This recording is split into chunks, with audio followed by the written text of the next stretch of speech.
தமிழகத்தில் தடை செய்யப்பட்ட கஞ்சா, மாத்திரை உள்ளிட்ட போதைப் பொருட்கள் நடமாட்டம் உள்ளதா என துணை ஆணையர் தலைமையில் காவல்துறையை சேர்ந்த 300 பேர் அதிரடி சோதனையில் ஈடுபட்டதால் பெரும்பாக்கம் பகுதியே பரபரப்பாக காணப்படுகிறது. இதுகுறித்த கூடுதல் தகவல்களை செய்தியாளர் வினோத் கண்ணனிடம் கேட்கலாம். வினோத் கண்ணன், இந்த சோதனை ஏன் பெரும்பாக்கம் பகுதியில் நடைபெறுகிறது? இதுகுறித்த பின்னணி தகவல்கள்.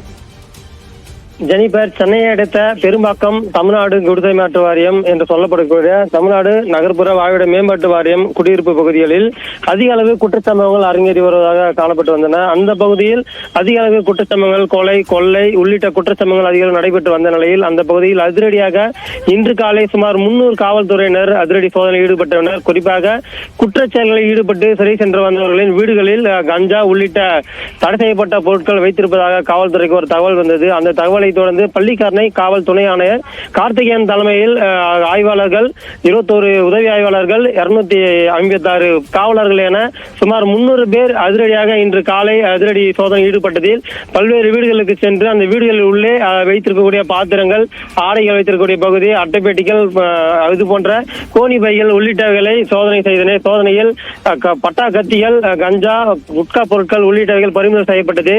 இன்று காலை இந்த 300 போலீசார் ஒரு குடியிருப்பு பகுதியில் திடீரென வீடுகளுக்கு புகுந்து அதிரடி சோதனையில் ஈடுபட்ட சம்பவம் அப்பகுதியில் பெரும் பரபரப்பை ஏற்படுத்தியது. ஜெனிபர், விரிவான தகவல்களை வழங்கியதற்கு நன்றி வினோத்.